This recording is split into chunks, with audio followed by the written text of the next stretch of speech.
जय हिंद साथियों। मैं तरुण कुमार आप सभी का अपने प्यारे परिवार इनगर क्लासेस में स्वागत करता हूं।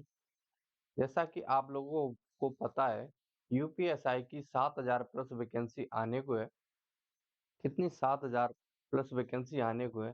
आज हम उसी में सिलेक्शन लेने के लिए हमें कौन कौन सी महत्वपूर्ण बुक्स या किताबें पढ़नी चाहिए, उसके बारे में हम डिटेल से चर्चा करने वाले हैं।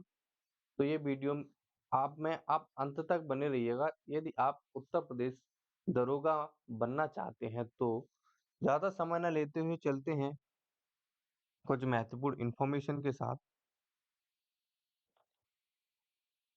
अगर बात करें यूपीएसआई की, जो न्यू वैकेंसी आने को है, ये कितनी आने को है? ये 7,000 प्लस का अनुमान है। कितनी? 7,000 प्लस का अनुमान है यूपीएसआई की इस भर्ती का। इसमें जो हम चर्चा करने वाले हैं, तो आप सभी लोगों ने थंबनेल पर देखा होगा, सिर्फ 4 बुक पढ़कर इन्हें पढ़ें और इन्हें पढ़कर हजारों दरोगा बने। जो सिलेक्टेड बंदे हैं, उनसे बात करने के बाद उन्होंने जो बुक्स सजेस्ट की हैं, उन बुकों के आधार पर यह वीडियो बनाई जा रही है। तो केवल बेस्ट बुक कितनी है? केवल 4 बुक्स हैं जिन्हें हमें पढ़ना है सिलेक्शन के लिए।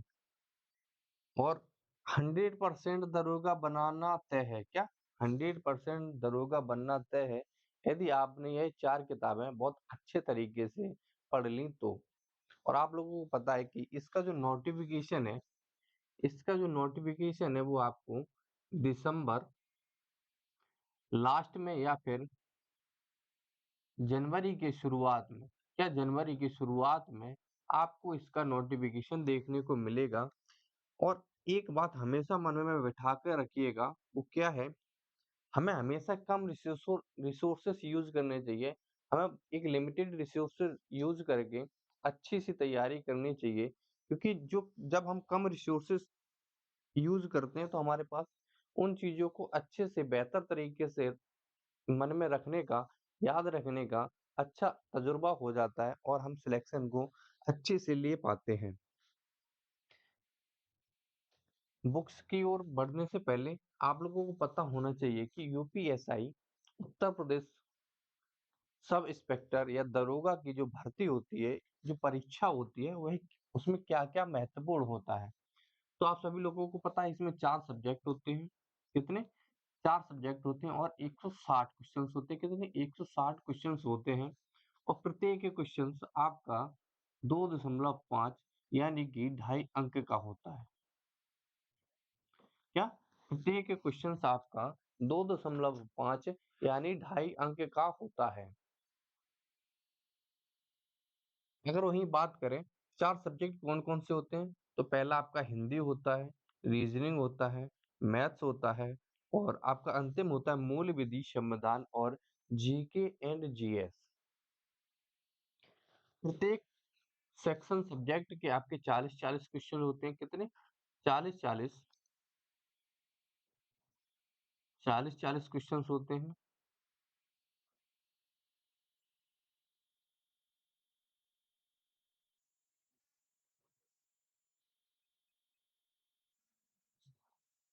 कितने? 40-40 क्वेश्चंस होते हैं। इनकी किताबों की भी चर्चा करेंगे आगे। सबसे पहले समझ लेते हैं कि इनमें से महत्वपूर्ण कौन-कौन सा होता है। आप सभी लोगों को पता है, जो रीजनिंग और मैथ, जो एसएससी वाले बंदे होते हैं, उनका मैथ रीजनिंग बहुत सॉलिड होता है, वो भी इसमें अप्लाई करते हैं। तो हमें मैथ रीजनिंग में तो मेहनत करनी है। लेकिन अगर बात करें हम हिंदी की, किसकी? हिंदी की। हिंदी जो एसएससी वाले बंदे होते हैं, उनकी हिंदी इतनी मजबूत नहीं होती है, जो कि क्योंकि वहां पर इंग्लिश का वेटेज ज्यादा होता है, तो वो इंग्लिश में ज्यादा फोकस करते हैं, ना कि हिंदी में। यदि हमें इसमें सिलेक्शन लेना है, तो हमें जो की पॉइंट की सब्जेक्ट पढ़ना है, वो कौन सा है? वो है हिंदी। वो कौन सा है? वो है हिंदी। यदि आप हिंदी में 35 क्वेश्चंस का प्लस का स्कोर रखते हैं, तो आपको मेरिट लिस्ट में आने से कोई नहीं रोक सकता। क्या? तो आपको मेरिट लिस्ट में आने से कोई नहीं रोक सकता। ये चीज आप अपने मन में बिठा लीजिए। यदि आपको सिलेक्शन चाहिए, तो आपको अपना स्कोर हिंदी में 35 प्लस लेके रखना है। अब ये 35 प्लस कैसे आएगा? इन सारी चीज़ों की चर्चा करेंगे हम। अगर वहीं बात करें मूल विधि, संविधान, जीके एंड जीएस की, जो पिछली बार जो पेपर हुआ था, उसके आपके मूल विधि और संविधान केवल 2 टॉपिक से, केवल 2 टॉपिक से आपके 24 प्रश्न, कितने?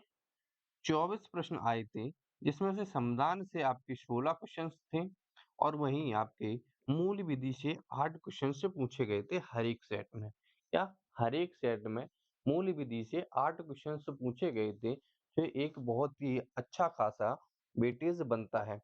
बाद बाकी के जो क्वेश्चंस बचते हैं आपके, वो आए थे आपके जीके एंड जीएस के।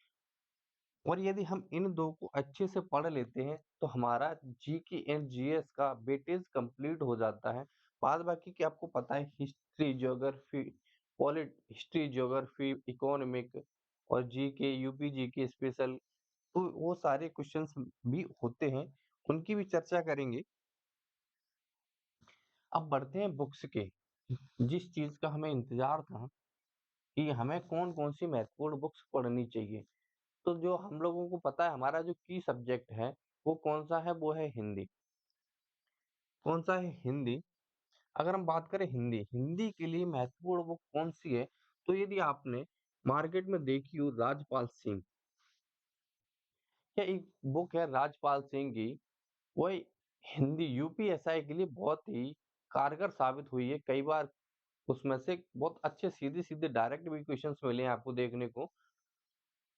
तो आप हिंदी के लिए केवल यह बुक अच्छे से पढ़ लीजिए, जिससे कि आपका स्कोर 35 प्लस ईज़िली हो जाएगा। क्या? ईज़िली हो जाएगा। और यदि आप इसके साथ यदि कोई और बुक्स प्रेफ़र करना चाहें, तो आप घटना चक्र वो, या तो आप लूसेंट देख सकते हैं या फिर आदित्य पब्लिकेशन के भी प्रीवियस ईयर क्वेश्चंस लगा सकते हैं। अगर वहीं बात करें मूल विधि के लिए यूथ का पीवाईक्यू कंपाइलेशन आता है। क्या? यूथ का और घटना चक्र का पीवाईक्यू कंपाइलेशन आता है, वो आता है अध्यायवार। क्या? अध्यायवार, मतलब चैप्टर वाइज़ आता है। आप उसके पीवाईक्यू की जितनी ज़्यादा से ज़्यादा प्रैक्टिस कर पाएँ, वो करें, क्योंकि इसमें जो मूल विधि में क्वेश्चंस बनते हैं, वो लिमिटेड क्वेश्चंस बनते हैं और ज़्यादातर वो रिपीटेड क्वेश्चंस रहते हैं। ठीक है, अगर वहीं बात करें संविधान की, तो संविधान में भी आप सेम यूथ या घटना चक्र का अध्यायवार आता है, आप उसको ही पीवाईक्यू के फॉर्म में आता है, आप उसको अच्छे से रिवीजन करेंगे, तो आपका वहाँ से संविधान भी क्लियर हो जाएगा। अब अपना बचता है रीजनिंग। क्या? रीजनिंग और मैथ। रीजनिंग के लिए आप यूपीएसआई और यूपी पुलिस के जो constable, RO, radio operator, ASI के जो पीवाईक्यू है, उनका कंपाइलेशन आप देख सकते हैं। कलेक्शन जो पीवाईक्यू का कलेक्शन है चैप्टर वाइज, घटना चक्र का मिल जाता है, आप उसे प्रेफर कर सकते हैं और उसकी जितनी ज़्यादा से ज़्यादा प्रैक्टिस कर पाएँ, उतनी ज़्यादा से ज़्यादा प्रैक्टिस करें। हाँ, अब वो बात आती है यहाँ पे कि जो बच्चे नए हैं, जिन्होंने अभी तक कोई चीज़ की तैयारी की ही नहीं है, उनके लिए क्या बेहतर ऑप्शंस रहेगा? तो वो एक कंपाइलेशन लेके आएँ और उसमें कोई भी जो उसमें चैप्टर वाइज़ क्वेश्चन्स होते हैं, आप उन्हें लगाएँ। लगाने के बाद आपको लगता है कि ये इसके चैप्टर हमारे बन नहीं रहे हैं, तो आप यूट्यूब पर जाकर पीयूष वार्ष्णेय जी की क्लास है, पीयूष वार्ष्णेय सर हैं, करियर लेवल पे पढ़ाते हैं। आप रीजनिंग उनसे पढ़ना चाहें तो उनसे पढ़ लें, नहीं पढ़ना चाहें तो वो आपकी चॉइस है। हाँ, अब बात करते हैं मैथ की। मैथ में आप क्या बेहतर कर सकते हैं? मैथ में आप बेहतर करने के लिए सबसे पहले आप अपना मैथ का सिलेबस निकालिए।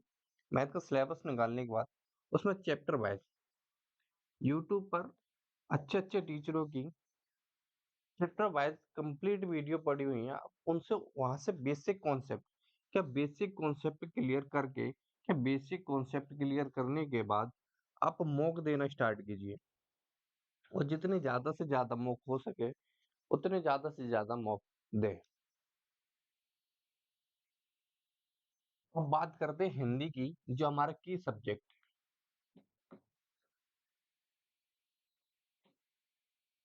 आप हिंदी में अच्छा स्कोर गेन करना चाहते हैं, तो उसके लिए आपको यदि क्लास करनी है, तो आप अपने इसी चैनल पर हिंदी की क्लासेस स्टार्ट होने वाली हैं। वहाँ से आप हिंदी कंप्लीट कर सकते हैं। वहाँ पर आपको 3 बुक्स का सार मिलने वाला है उस हिंदी की क्लास में। क्या? हिंदी की क्लास में आपको 3 बुक्स का सार मिलने वाला है। वो कौन-कौन सी बुक हैं? तभी हमने आपको बताया 1, 2, 3। पहली आपकी राजपाल सिंह, दूसरी आपकी लुसेंट, तीसरी आपकी आदित्य पब्लिकेशन। इन 3 बुक्स का सार आपको यहाँ पर देखने को मिलेगा इस क्लास में, जिससे कि आपका हिंदी में आपका ईज़िली 35 प्लस का स्कोर हो जाएगा। क्या? 35 प्लस का स्कोर हो जाएगा। और आपको पता है, एक हिंदी एकमात्र ऐसा सब्जेक्ट है, जिसे हम कम समय में अच्छा स्कोर कर सकते हैं। जिसमें हम कम समय में एक अच्छा स्कोर कर सकते हैं, क्योंकि इसका जो सिलेबस है वो लिमिटेड है। और दूसरी बात ये है कि यह स्थगित है। इसमें जो एक बार लिख गया वही है, सदियों से चला आ रहा है और सदियों तक चलता रहेगा, कोई बदलाव नहीं हुआ है। ना इसमें हमें करंट पढ़ना है, ना इसमें कोई नए बदलाव होने हैं। तो यह इसको हमें सिर्फ़ एक बार पढ़ना है। महत्वपूर्ण बात यही है कि इसको सिर्फ़ हमें एक बार पढ़ना है, अच्छे से पढ़ना है। तो अच्छे से पढ़ने के लिए आप अपने चैनल पर आकर हिंदी की कंप्लीट क्लास कर सकते हैं। आपको 35 से 40 क्लास मिलने वाली है हिंदी की, और वो इस तरीके से आपको कराई जाएँगी। 35 से 40 में तो आपको थ्योरी मिलेगी, और 10 से 15 क्लासेस में आपको कम से कम 5 से 6,000 क्वेश्चन्स की प्रैक्टिस कराई जाएगी। कितनी? 5 से 6,000 क्वेश्चन्स की प्रैक्टिस कराई जाएगी, वो भी थ्योरी के साथ।